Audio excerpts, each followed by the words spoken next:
कमला देवी 75 साल की हो गई हैं। कमला देवी के 3 पुत्र हैं। कमला देवी जी के पति का देहांत तब हो गया था जब वो 55 वर्ष की थी। कमला देवी जी के एक छोटे से पुराने घर में रहती हैं, जिसको उनके पति ने ही बनवाया था। तीनों बेटे उनके साथ तो नहीं रहते, लेकिन ऐसा एक भी दिन नहीं रहता जब वो उनसे मिलने या उनकी सेवा करने नहीं आते हों। तीनों की पत्नियां भी दिन में आती हैं, यानी यूं समझ लीजिए कि उनका घर कभी खाली नहीं रहता। कोई न कोई वहां उनकी सेवा चाकरी में लगा ही रहता है। 3 बेटों ने अलग अलग अपना घर बना रखा है। सबकी अपनी पर्सनल लाइफ भी है और परेशानियां भी हैं। आदमी चाहे कितना भी बड़ा बन जाए, उनकी परेशानी कम नहीं होती।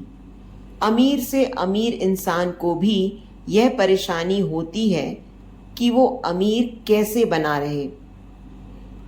तीनों बेटों ने कई बार जिद भी की कि माँ उनके साथ जाकर वहां रहें, लेकिन उन्होंने कहा कि वो यहीं रहेंगी, उसी घर में। उन्हें और कहीं चैन नहीं आता है। आप ऐसा बिल्कुल मत सोचिए कि ये तीनों बेटे बड़े सुपुत्र हैं, इसलिए ये अपनी माँ की सेवा में लगे रहते हैं। तीनों बेटों को उनसे ज्यादा प्यार या लगाव की असली वजह कुछ और है। वजह है उनकी माँ का एक बड़ा संदूक, एक बड़ा लकड़ी का संदूक जिस पर ताला लगा है। यह संदूक इनके जीवन में बहुत अहम भूमिका रखता है। इस संदूक के अंदर क्या है और कितना है, ना तो इन तीनों बेटों को पता है, ना ही इनकी पत्नियों को। बस जब से पिताजी गए हैं, माताजी को इस संदूक की रक्षा करते देखा है, इसलिए इन सभी ने अपने अपने अनुमान लगा रखे हैं। ना ही अनुमान, बल्कि इन्होंने तो एक आस लगा रखी है कि इस संदूक के खुलते ही यह क्या क्या करने वाले हैं। कमला देवी जी उस संदूक को छोड़कर कभी नहीं जाती। कभी जाती भी तो अपने कमरे में बड़ा सा ताला लगाकर ही बाहर निकलती। वो सिर्फ थोड़ी देर में ही वापस आ जाती।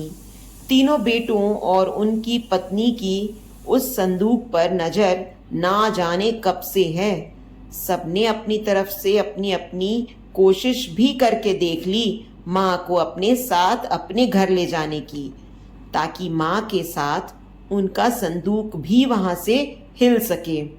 और फिर जाहिर सी बात है, जिसके घर में माँ रहेंगी, संदूक उसका।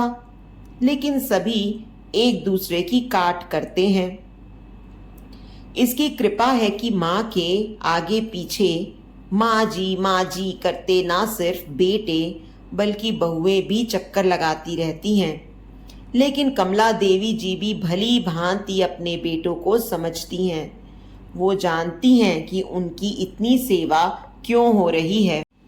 उनकी सेवा उनके संदूक के कारण हो रही है। उन्हें पता है, जिस दिन यह संदूक इनके हाथ आया, उस दिन उनका मूल्य कुछ भी न रह जाएगा। तीनों भाइयों और उनकी पत्नियों में यह बातें हैं कि माँ के पास न सिर्फ उनका सोना है, बल्कि उनकी सास का भी सोना इसी संदूक में है। माँ इसलिए इस संदूक की इतनी हिफाजत करती हैं। सभी अपनी अपनी कहानियां बनाकर बैठे हैं। किसी का दावा है कि उन्होंने संदूक को एक बार उठाकर देखा है, वो बहुत ही भारी है।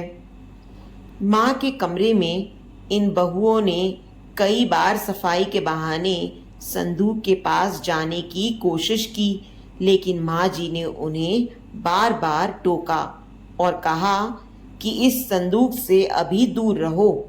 समय आने पर इस संदूक में क्या है, तुम्हें अपने आप ही पता चल जाएगा। आखिर माँ की बात कौन टालता, और वो भी तो अभी तो कोई भी नहीं। बस उस समय के इंतजार में ये सब माँ का अच्छा बेटा और अच्छी बहू बनने की कोशिश कर रहे हैं। रात में कोई न कोई माँ के घर में जरूर रुकता। लेकिन माँ जी उसे अपने कमरे में सोने नहीं देती थीं। इस तरह कमला देवी जी ने इस संदूक के सहारे 20 साल निकाल दिए। एक दिन माँ की तबीयत ठीक नहीं थी। अक्सर जब तबीयत बिगड़ जाया करती थी तब उनके बेटे उन्हें अस्पताल ले जाने को कहते थे, लेकिन वो उसके लिए भी राजी नहीं होती थीं। वो कहती थीं कि डॉक्टर को यहीं बुला लो। उनके बेटे ऐसा ही करते थे। इस बार जब उनकी तबीयत खराब हुई तो डॉक्टर ने कहा कि उन्हें अस्पताल में एडमिट करना ही होगा, वरना उनकी हालत खराब हो सकती है और फिर उम्र भी बढ़ती जा रही है। आखिर कब तक यह शरीर साथ देगा? डॉक्टर के यह जवाब देने पर तीनों भाइयों को दुख से ज्यादा उत्साह दिखाई दिया। उनकी पत्नियों की आंखों की चमक साफ दिखाई दे रही थी। कमला देवी ने उन्हें कमरे के बाहर खुसर फुसर करते सुना। तीनों इस बात पर चर्चा कर रहे थे कि माँ के जाने के बाद संदूक में जो भी है वो आपस में बांटा जाएगा, सबको बराबर बराबर मिलेगा। कमला देवी जी ने जब यह सुना तो उनको अंदाजा लग गया कि अब समय हो गया है इन सबको यह बताने का कि आखिर इस संदूक में क्या है। उन्होंने आवाज लगाकर अपने तीनों बेटों और बहू को अंदर बुलाया। सबने आते ही कहा, माँ अस्पताल चलते हैं, आप वहां जाकर ही ठीक होंगी। माँ ने कहा कि पहले वो जान लो जिसके लिए तुम सब इतने सालों से चक्कर लगा रहे हो, उसके बाद तुम्हारी मर्जी। इस संदूक में तुम तीनों के लिए मेरे पास कुछ है जो मैं तुम्हें आज देना चाहती हूँ। माँ ने अपने तकिए के नीचे से एक चाबी निकाली और धीरे से खड़ी होकर संदूक को खोलने के लिए नीचे झुकी। वहां खड़े सभी बेटे और बहुओं की धड़कन तेज थी। आज उनके बरसों का इंतजार खत्म हो रहा था। माँ ने संदूक खोला। संदूक में 3 अलग अलग कपड़ों में लपेटकर कुछ रखा हुआ था। सबकी आंखें बड़ी आश्चर्य के साथ उस संदूक की ओर ही थी। माँ ने कपड़े में लपेटा हुआ सामान आकर उठाने को कहा। तीनों बेटों ने एक एक सामान उठा लिया और उसे खोलकर देखा। कपड़ा खुलते ही कमरे में मौजूद हर एक इंसान का मुंह फटा का फटा रह गया। उन कपड़ों में से निकला एक भारी पत्थर। तीनों के हाथों में था एक एक पत्थर। ये क्या माँ, इतने दिनों से तुम इन पत्थरों को संभाल कर रखी हुई थी और हमें बेवकूफ बना रही थी। हमने सोचा तुमने गहने संभाल कर रखे हैं। माँ ने कहा, मैंने तुम्हें कब बेवकूफ बनाया?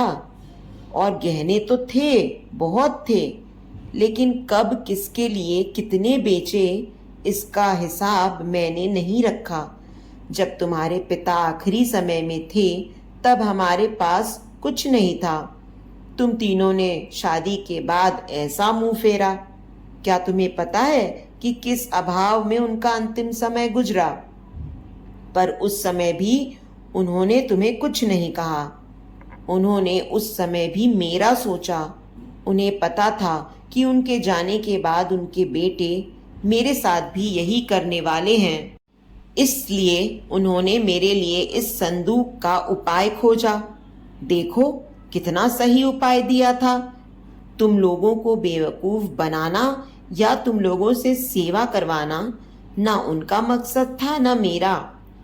वो तो चाहते थे कि उनके जाने के बाद मैं अकेली ना रह जाऊं, बेटे मेरे साथ हों, मेरी आंखों के सामने, बस यही इच्छा थी। अब मैं शायद ज्यादा ना रहूं, इसलिए मैंने तुम्हें सब सच बता दिया। सभी बेटे बहू अब कमरे से बड़बड़ाते हुए और गुस्से से निकले।